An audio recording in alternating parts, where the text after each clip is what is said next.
Ladies and gentlemen, we are back on Anchor, back on Spotify, back on YouTube, back on Facebook, back on Instagram, back on all that, because we own all that, you feel me? Now, before we were so rudely interrupted by technology, Mr. Walton was trying to make a point. Yeah, I ain't gonna lie to you. I halfway forgot it. Number 2, turn your computer down because I can hear myself echoing in my headphones. Number 3,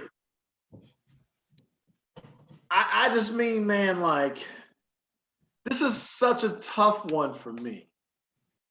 Because, Chris, we are the epitome of how dare you disrespect me.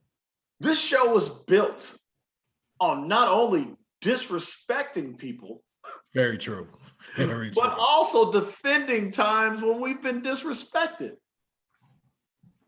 And for me, you know, like, what if this dude is like been in like Bitcoin and Dogecoin? What if this guy is like quietly a billionaire and he's just been waiting for this moment just to go off? Hi, I'm Kwame Brown. No, I averaged 7 points and 6 rebounds in my NBA career in the regular season. I was smart enough to realize that, you know what? My talent's not what's going to make me rich. But you know what made me rich? Listening to Mark Cuban. we don't really know. Chris, here's the thing about this rant. What are his motives, really? We are in an era of... Yeah. Okay, I've said it on this show.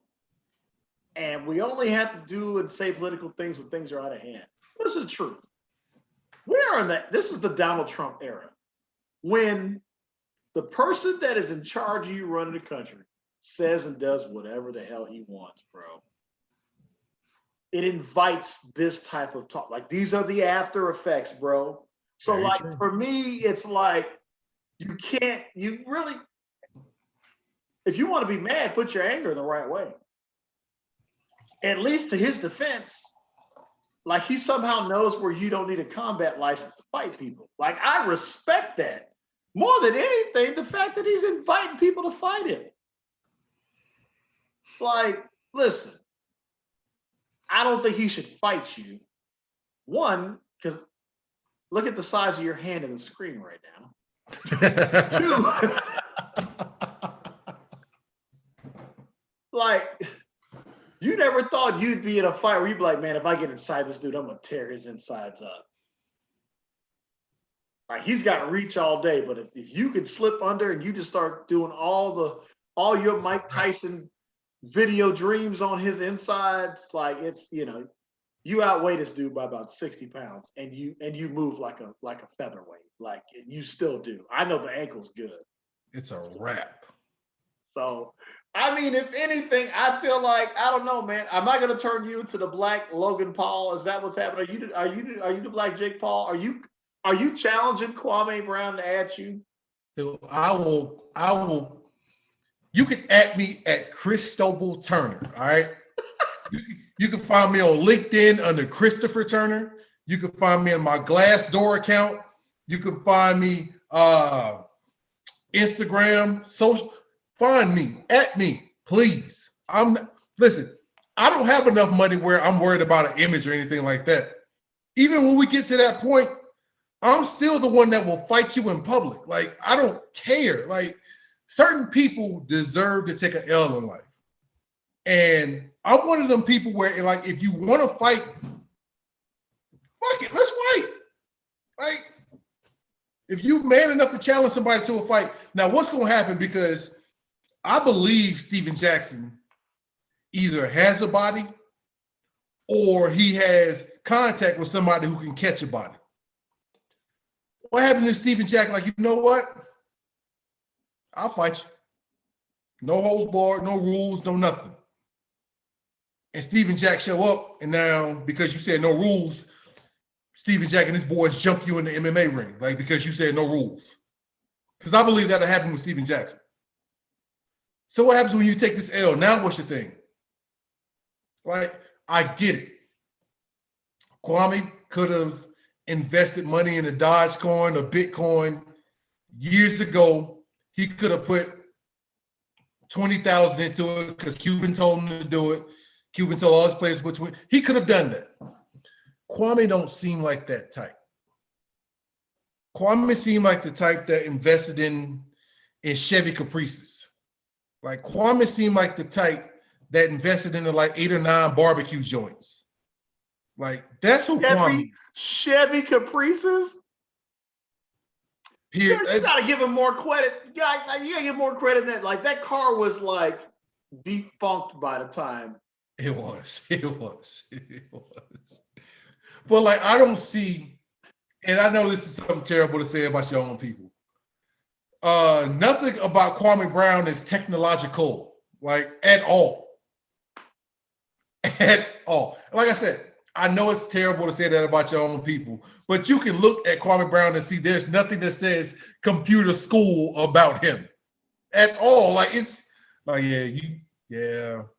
If you wouldn't have played basketball, you might not have made it through high school. I can see that. Well, see, I actually happen to have this little bit now. He actually was committed to one of your favorite places in the whole world. Where? He was committed to University of Florida, bro. I give more credit to Billy Donovan than I do him. I mean, he went to an academy, man. Like, you go to those academies, dude. Like, you. Nope. Let me stop you. Let me stop you before you even start on this bullshit. I mean, okay. Well, hold up. Tell me about Glenn Academy then. What do you know about Glenn Academy? Allow me to stop you before you go on this. In the South, saying that you go to an academy school is just saying that you can play sports really well. Because if you look back at it, IMG Academy, what do you know IMG for? I know it for, but let me stop you. You still got to take the ACT or the SAT, Chris. He passed it. Okay, so fuck it. Let's go ahead and let a lot of cats out the bag right now. I'm not gonna say what high school or which one of your favorite hosts on this show had somebody take their first SAT for them. I'm not gonna say that. Well, they know it wasn't me, Chris. They can hear it in the tonality of my voice. That I got a 24. Okay, here's the admission. So if you want to do admissions, I'll do it. Mom, I'm sorry. Okay, I should have got higher than a 24. But I basically wasn't going to the practice class that you were going to. I was sneaking off with my girlfriend at the time in high school. Christ. Jesus. So there you go. Let's do real admissions. Like if we're gonna do that, like I'll take the punishment for that now. Because once you can't whoop me anymore. So I'm You say that. You say that. Hey, I was still lighting the ass back then. Like, you know what I'm saying? Like now it's like 2:30, I'm Chris. I didn't been back on my workout. I actually been getting through my upper body workouts on the old workout book. I'm not saying the numbers I'm putting up, but the fact that I'm finishing every rep on closed grip bench press is like, okay. And, we over here 200 plus, for sets of 6. So it's like, yeah, she can't whoop me anymore. We kind of got to that place to where I just need to, I'm very, very respectful of Sarah. Sarah's the GOAT. I wish I could say the same. My mom will pull out. That's all I'm saying is, if he signed the letter of intent, that means he passed the ACT or the SAT. No, that means the SAT or the ACT was passed, is what that means. So you saying he did? You saying he went Darius Miles perfect score? All I'm saying is, just because you go to an academy school does not mean anything. Just because you go to an academy school, that's just a background way of saying that your school can recruit individuals to come to their school, whereas a public high school can't. That's all I'm saying. There's a bunch of academy schools in the state of Florida that just so happen to be dominant in a specific sport. IMG Academy is dominant in football and basketball. Now I'm starting to realize it, but none of those kids are from that area. Belgrove Academy in Florida has the most dominant baseball team in the state of Florida, but nobody on that baseball team speaks English. So just because you put academy on something, that just gives you the right to recruit. Now, I'm not fully calling this man an idiot because clearly by how he's living right now, he had to have saved some of that money. But at the same time, ain't nobody really writing books about how well Kwame Brown's doing in life. What you looking up? I can say. I was trying to see. Yeah, I know. I'm looking, but it's a different Kwame Brown. It's a council chairman. I was like, I typed in Kwame Brown, ACT, SAT score to see if they would be there, but obviously it's not there. I guess that's private information. I'm gonna give him the benefit of the doubt. I feel like at the end of the day, Chris, he scored the 17 he needed. Or maybe his GPA was, maybe his GPA was higher. Like, right. I don't know what he needed or what. Regardless, if his GPA was in a good place, I don't think the things I heard, he didn't sound unintelligent. I've heard guys that have talked about it recently. Jermaine O'Neal said, I struggled with it. I've heard Kevin Garnett say, like, it wasn't easy for me. We know Kobe got like a 30-something on that. Well, he probably did all his answers in like a different language.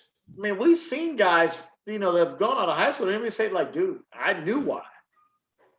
I've played with teammates of mine. When I told them, well, what'd you get? I got a 24, and that's all I knew. And they were like, do you know what I could have did with a 24? So the fact that he had signed his national letter of intent, he signed the letter because you signed them shits right back then. You signed the national letter of intent for basketball for the draft. Yeah. So he was covered either way. When he found out he was going number one, it was like, well, forget this. He probably didn't have an agent. So you got to get this dude more credit. He actually, if there is the epitome of finesse in the system, Kwame Brown is the first guy that finessed the system because all his money's been guaranteed. He got every penny. I don't know, Chris. I'm getting drunker now. I'm starting to think about this from different ways. Like, my whole thing is like, if you look back at that draft, look at all the big men. You said Tyson. He might be Black history. I don't know, Chris. So looking back at that draft, look at the big men that were in that draft. You said Tyson Chandler, Eddie Griffin. Where does he rank? Well, Eddie Griffin, Eddie Curry from my crib. Right. You know what I'm saying? So looking at all them guys, where does he rank? Okay. Let me I love this. I'm over getting the click and be that guy. I almost feel like it's Joe Rogan's show, but we don't have a stat guy doing it. All right, so here we go. You want me to do power forwards and centers or all centers? Whichever one you think might benefit you in this argument. Well, first and foremost, this is what happens when you look at a horrible site. They have Stephen Hunter listed as a point guard. He was 7 feet tall. That's terrible. Let's see here. So let's see. Obviously, in my opinion, the best player in this draft, and I think in everybody's opinion, without a doubt, is Pau Gasol. Yeah. Pau Gasol's going in the Hall. He's going in the Hall of Fame. Kiss the rings. So out of centers, oh my God, I remember this dude. Do you remember Ruben Boomche from Georgetown? I do. Because he's a second round pick. Like, let's be honest, like the Collins brothers were in this draft, and they both had better careers than him. Yep. Let's see here, big guys. Lauren Woods was in this draft. I think Lauren Woods might have had it. No, Lauren Woods didn't play that long. I ain't gonna do him like that. Lauren Woods might have got like 4 or 5 years. Let's see here. Obviously, Eddie Curry had a better career than he had, in my opinion. Eddie played shorter, but Eddie had health conditions. Mm-hmm. And Eddie still played. Eddie played for 12 years. Eddie Hurt. played as long as oh my God, Eddie played as long as he played. And Eddie averaged 19-7 in New York. With terrible Knick teams. Eddie's career averages were 12-5, and Eddie's you know how I do. You can't say shit about Eddie to me. I love I Eddie. won't. Eddie's my guy. So yeah, Eddie killed his career. I would take Desaga Asop over him. I remember him. Because we knew what he was. I mean, he was straight out of Senegal, bro. Like, he played this dude. All these dudes played the same amount of time, bro. Like, seriously. So that 12-year argument is not holding as much weight. No, it's not that, because Desaga Asop, we knew what he was, man. All he was a body. Like, this dude averaged 2 points and like he was a dude when you would play on Desaga Asop, like, hey, you be playing on 2K like, oh man, I'm playing somebody that plays fatigue rules. He got to come in for 2 minutes so I can. Yep. So my guys can get back. I get my guy back in here, and then you know what? We just saving all these timeouts for the second half. It's just he doesn't. I would tell you this much: he's not the worst center, because Desaga Asop was worse than him. But Asop wasn't. He also wasn't drafted number 1 either. Well, I already feel like Desaga Asop and Akon had been quietly just making Senegal Wakanda. Easily. Because you know that might be a conversation by itself. Well, we may need to do just an Akon edition, because Akon may be the Black Panther. Like, it's. I mean, yeah. I mean, you know, he might be T'Challa, bro. I don't know. But look, I don't know if this is a conclusion. We're right around our time. You know, it's not even that. We got a little bit more time because we're in 2 different streams. And this is just a tough one for me. When you did it, I was like, dude, this is a great topic. But it's like, I don't really know how I feel about this, because as a guy that never got there, I really don't have a right to it. But I also know my mentality. Like, I felt like even if I would have made it, like, I was going to be a guy that was going to get a good 5 years out of the NFL and leave anyway. It's like, I knew my ceiling. Like, unless all of a sudden I really caught lightning in a bottle, like somebody believed in my little D2 ass. Now you got something different. So I'm going to always agree with your premise, and the premise that he underachieved. Very much so. Like, there's no doubt about it. And as a man, if you can't see that, he and I are the same age. He and I graduated high school the same age. So for you not to see that you underachieved based on your talent, your ability, coming out of high school, I understand that. Like, Tyson Chandler played for 18 years and never developed an offensive game. No. But worked hard and became a defensive player of the year. And he became a champion, I believe. And became a champion. And he made I won't say he made more money, because Powell made a lot of money. But Tyson Chandler made a shit ton of money. But that's what I'm saying. Like, bust I can't do, Chris. I'm not gonna call him a bust, because I agree. That's the thing. I agree with you. I'm not gonna call him a bust either. I agree with you. But the Tyson Chandler thing, I kind of like what you were going, and I didn't even think of that aspect. Tyson Chandler was not a bucket getter, but he knew that.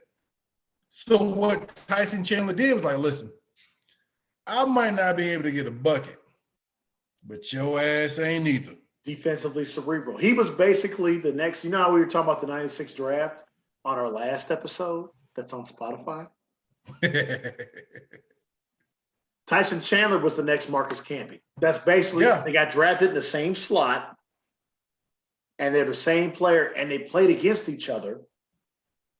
And that's what happened. It's like they never really They're like, you know what? No, I would like, I don't want like, it's like they both knew like this number 2 pick is gonna obviously help me carry my career a long way. Yeah. But they both became such great defensive players. Like they were anchors, they were great centers. And they were guys that, hey, if you do throw it into me though, I got enough. I can get you. I got enough. And I think with Kwame, like it's just I see where your anger is, Chris, because I think it comes from that. It's just like, dude, you've been given a gift from God, which he had. And I think maybe if we listen to the rant long enough or listen to it a little bit more, because I haven't listened to any of it outside the little bits and pieces I heard. I guarantee you there's some humility in there. Here's a guy that's probably not saying that I didn't get it done. But at the same time, it's me. Like, I got a 20-year reunion coming up. Oh, you know what I'm saying? No, I'm just saying. I know. I don't know if that just made you feel old because yours is next. Yeah, mine's next. But, there's a parts of it, and there's conversations all the time that happen. I mean, I had them over this weekend. Shout out, the Waltons and VA. You have those conversations like, man, like I think about it. It's like, did I underachieve? Yeah, I did.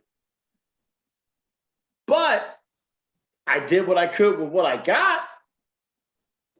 And nobody can take that away from me. Because quiet is kept. All levels. I was one of the hardest working dudes I ever knew. Because everything for me was so easy early on. And once it was not easy anymore, I was like, well, I better figure out something. Otherwise, they're going to take this money. Yeah. I don't care how little that money was. But I was like, oh, they paid you now. So now you better, time to get strong and you better get fast, buddy. So I can see it from like that tiny little bit of expected greatness. And where he would have a bone to pick. But at the end of the day, Kwame, I'm not going to come at you because you're just too damn tall. And I'll hit you in the nuts. Like, that's just, I don't Quickly. like there. Quickly. I will throw a brick at your Achilles and run. You're like, I don't care. I'm sorry for the N-word, America. I'm starting to get drunk. But the point is,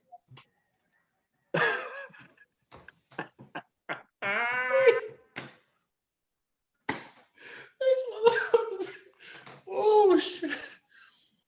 on the heels of everything, I'm sorry. That was terrible. Do you know how bad it would hurt if you got hit in your Achilles with a brick? Chris, I got a 24 on the ACT, baby. Hey, do you know how much pain? You know how much pain you will be in if a bitch hits you in the. Hey, I'm not fighting fair. I'm fighting to survive and move on and let you know that if you come at me again, I know which Achilles is damaged. Like who's, that's why the original Cobra Kai sensei was like, sweep the leg. Sweep the leg. He's like, go for that Achilles, bro. Like, hey, you got his knee hurting, but if you might have him planted funny, then sweep the leg. Sweep the leg, Johnny. It makes so much sense. Dude, I'm going for Achilles tendons, bro. Like, are you kidding me? You ain't standing up after that, bro. So what are you gonna do? That should have been my give me a minute. You know what? If you're gonna fight somebody. Oh God. Fucking just judo chop him in Achilles, bro. Like, what are we doing here? Like, why am I trying to prove my manhood? No. Like, I'm gonna beat you, and then you're gonna have to recuperate and think about what I did to you. Do you want to come back and get some more of this? I'm going for Achilles. You don't think I'm gonna go for an ACL on the same leg next? Like, I'm going to put you in a wheelchair. Like, that's it. Why? Yeah, I'll fight you man to man. I had no guns, no knives, nothing. But don't act like I won't pick a brick up like Craig and Friday. On that note, ladies and gentlemen, we now go into the Emmy Award winning Give Me a Minute. I'm gonna go first because I feel like Walt kind of wasted his on that one, so I'm gonna give him a chance to think. So, America, as I take a sip of this, go ahead. Shout out Achilles' heels.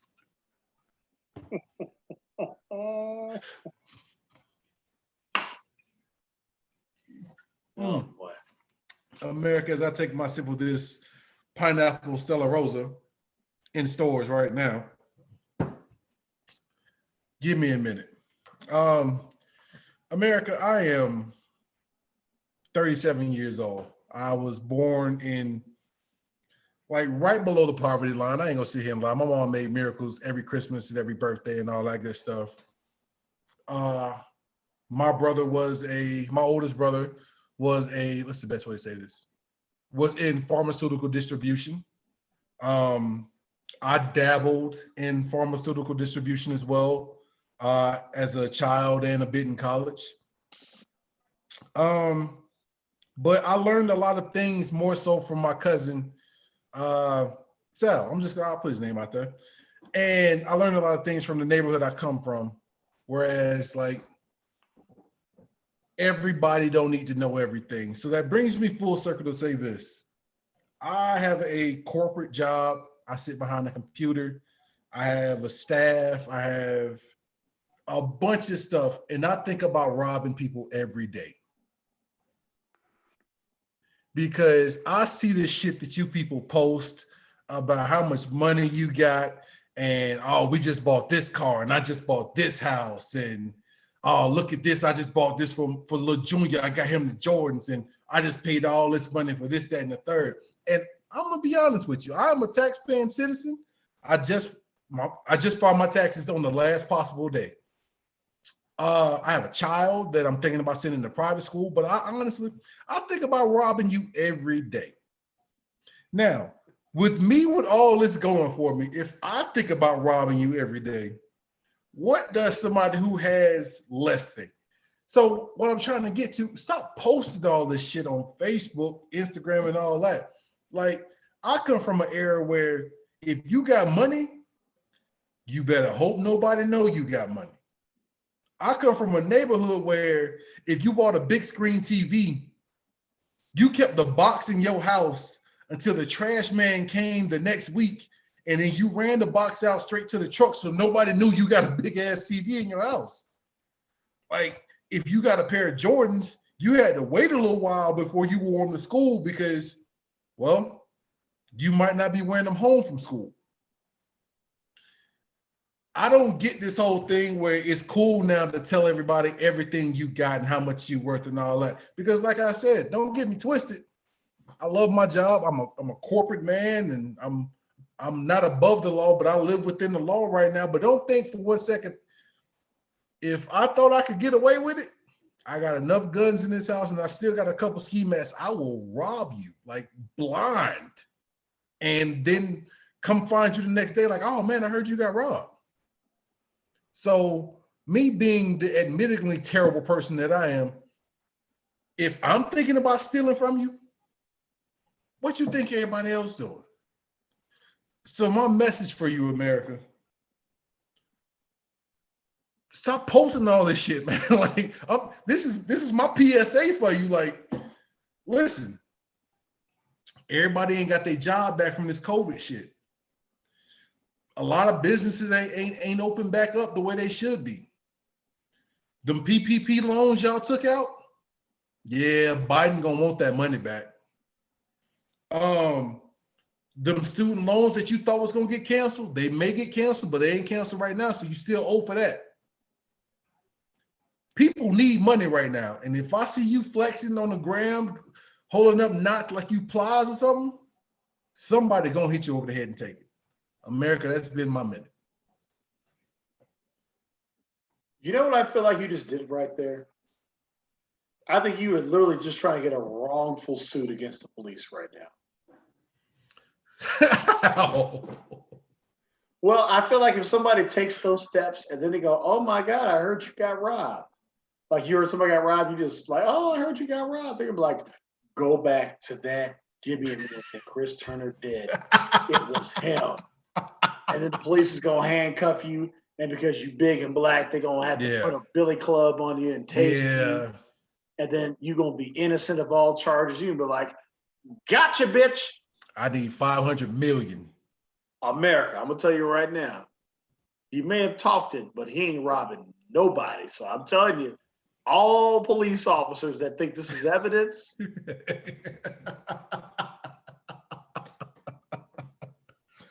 Oh. he's taking all your pension. In Oh, the that's a fact. words of Luther, the Obama translator, Carisi is coming to restaurants. That's all I got to add. Chris Turner trying to set y'all up, bro. We gonna get your money. All right. My give me minutes actually being set up. That's why I was looking left a couple times. So let me get my last little sip. Shout out Screwball.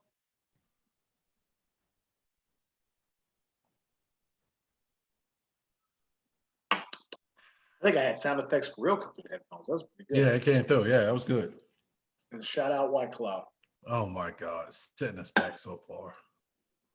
America, give me a minute.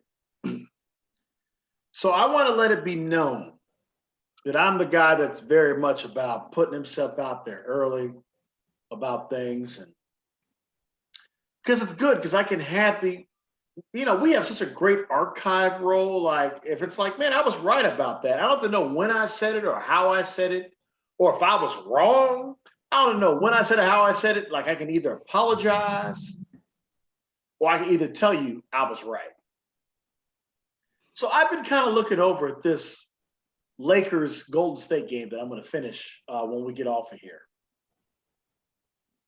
And my Uncle Julian, who is a respected guest on this show.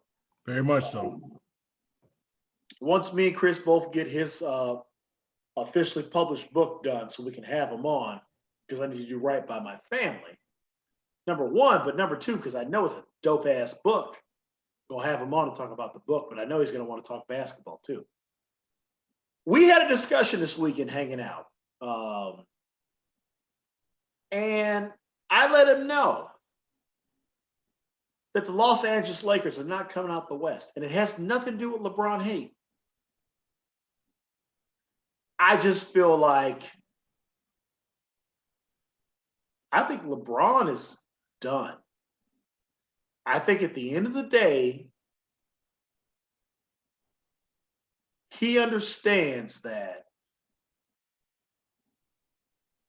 he's done enough. And I think that, in my opinion, his legacy on this generation is going to last a long time. So I want to give him a lot of credit for what he's accomplished as a phenom. He is without a doubt the most pressured athlete in the history of sports. Maybe outside of in this era, like Sidney Crosby. I remember, I don't even follow hockey like that, Chris. But even you were like Sidney Crosby. Like who's this Sidney Crosby kid, right? Like they were calling him the next Wayne Gretzky. I know you know. Yeah, that, the right? kid. Yep. Yeah, the kid. Like LeBron James is he's in a category that's really different from a lot of people. Sidney Crosby understands it. Ken Griffey Jr. definitely understands it. And in my opinion, I think Ken Griffey Jr. overachieved. Because had he been on performance-enhancing drugs of that era. Oh my God. So, needless to say, we're not going to go there. But, and this is my honestly humble opinion. Basketball is my love. It's a sport that I thought would get me a college scholarship because I loved it that much. The first thing I could do was throw a basketball in a hoop underhanded at kindergarten, 4 years old. It's the first athletic thing I could do. I'd be out there just shooting hoops by myself. One of the few memories I have from Richmond Park, south suburb, Chicago, Kendrick Care was doing that, Chris. Like, it's no bullshit. Okay. And I see it because the fact that they're down by 7 right now as we speak in the third quarter on their home floor. To a Golden State team with Steph Curry, Draymond Green, and Andrew Wiggins, and who else? Who else? I don't even know who else. Exactly my point. This is where you make your emphatic statement. You know, you're in the play-in game. Like, hey, we're going to win this game. We can get that extra day off. We're going to win this game emphatically. Like, we love Steph. We've held him. That's the only, like, so that's like one of the few teams, like, to give the Lakers credit, they've held Steph under 23 points, 23 and under, all 3 times they played this year. Like, no, Steph, not today. I don't even know how many points Steph Curry has, but the fact they're still winning further lets me know, like, you guys are not the 98 Bulls, bro. And LeBron James, I am not comparing my ankle to your ankle. I'll compare our hairlines, and I know how old that ankle really is. It's over because you can't gut this one out. And you're missing Dwight and JaVale. Like you guys, you got it right. You caught lightning in a bottle, and you won one of the hardest NBA championships in the history of the league. You should have did like Tampa Bay and kept all that together. But I'm gonna say something really, really messed up. Then I'm gonna end this. Because I watched it. It was a beautiful speech, made me cry a couple times.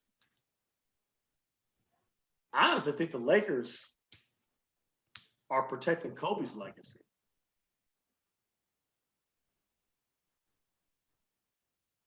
Because why wouldn't you do everything you did to keep all those pieces? All those guys were not making that much money. No. JaVale was on the minimum. Like, it's like we got LeBron and, you know, he's carried us through the pandemic. But if they really wanted to win, why wouldn't you keep that wall back there? You think them guys wanted to leave LA? They didn't want to go. They just wanted to be, you know, give me extra million.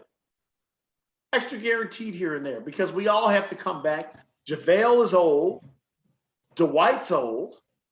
Rondo's old. Like, all these guys are old, but it's like, dude, we keep it together. We figured it out.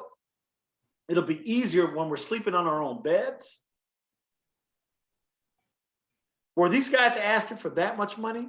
They couldn't be because, as far as I know, Tom Brady gave it all up. So once again, LeBron, the best thing that you've done, and I've seen some articles that you've changed narratives. Like, I don't think it's a narrative that people understand, but it's to give you praise, LeBron, for being, I think, the athlete of this generation that win enough, be great forever. You're forever great. But the Tom Bradys and the Michael Jordans, the Wayne Gretzkys, for guys like me that are only 2 years older than you, which is what's crazy. Yeah. You're never going to touch that plateau because LeBron James is making a shit ton of money right now. Yep. And I easily would have gave all them dudes a little bit of my money just to make sure that I can go ahead and get this 5th. Because if I get the 5th title, nobody can say shit. Now, guys like James Walton, who don't matter now, but will matter, I think, in another year, America, because we love you and you guys love us. Facts. You win the 5th title, I had to start really looking inside and going like, maybe I can flip a coin. Because this title, You win 2 in a row with 2 different teams. I don't care what they look like or what's going on. There's only certain guys that have done that. You're talking Russell, Magic, Kobe, LeBron. Those are the only guys in NBA history. No, I take that back. Magic doesn't have multiple back-to-backs. I missed that. It's Kobe, Michael, Russell, and LeBron. And that could really be your Mount Rushmore of basketball. Yep. Chris, I'd have to look that stat up. I did that in my head. The only reason why I know Bill Russell has back-to-back repeats because Wilt Chamberlain broke them up for a year. Then they won like 2-3 more in a row after that. You know, Michael's we know because they're well documented. And Kobe's are well documented because they happened in this millennium. Yep. LeBron would be the only guy to have multiple repeats. So Shannon Sharp, I beat you to that stat if LeBron pulls us off. But now that I see you're down 8, going into like 2 minutes going into the 4th. Because I'm telling you right now, the Utah Jazz, I don't believe can win the West. No, but I do Donovan Mitchell believe that they won't lose to you as the 1 seed. They're not going to, I mean, like, you chose a shitty way to do this. There's too many people that are like, oh, so they got to play 2 games just to get to us on the weekend? The only guy that's young with injuries is Anthony Davis. All them other guys is old. Old. AD was graduating high school when I was damn near retired from the IFL, Chris. My knee went out taking that ass whooping from y'all in Omaha in 11. So LeBron, I want to tell you right now, if you win 5, whenever you win it, I will always revisit discussion. You don't even have to be the best player on the team because it's incredible what he's done. But I'm here to let Uncle Julian know you lost $50. That's been my America, with all that being said, it's been another fantastic episode of What's Good America. I am C. Turner. That is James Big Game Walton III himself. Shout out to Screwball. Shout out to White Claw Watermelon. Claw me, White Claw, claw me. Just pick up the phone and wait. What was that a tweet song or Missy Elliott? Claw me anytime you need me, baby. Am I right? Was it a Tweet song? Yes. First of all, shout out Tweet. Tweet gets no love. I agree. Also, before we even go down this whole rabbit hole, because I can see it happening, Jasmine Sullivan's new album is a banger from top to bottom. Hey, Jasmine Sullivan, she's going on about 7-8 years, and she said what she said. She is not afraid of lions and tigers and bears. I'm afraid. Oh, all right. I almost got my feelings for a second. My bad. We got out of there. Because, we can always. America, just expect a chain of these shows at the dismay of both our wives. They were going to be like, oh, these motherfuckers going to talk every day for probably 5-6 days. Not like they're going to see each other next week. But it's all right. But all that means is, America, you might get a couple live shows with a lot of guests. There it is. Cat's out the bag. A lot of fucking guests. So, America, we got the live shows coming. They will be drunkenly incoherent, but they will be happening nonetheless. So, look forward to that. I mean, it's going to be a lot of F-bombs around a lot of white people. And it's going to happen. Deal with it. So, with all that being... It's my party, so of course I have inclusion is what I'm all about. I might tell them they white, but I love them. with and I'm gonna put this prediction right now. Somebody may get iced during the show. It's So- probably gonna be me. That's call what it is. I'm gonna look Some- back at that thing. Somebody's One going to knee. get iced during the show. I'm gonna have a throw up bucket right there to throw all that smearing off out. I'm so with all gullible when I'm that drunk. being said, with all that being said, I am C. Turner. That's Big Game James. This is What's Good America. But that's the question at the same time. And what's that question, Walt? We always gotta ask you, what's good, America? What's good, America?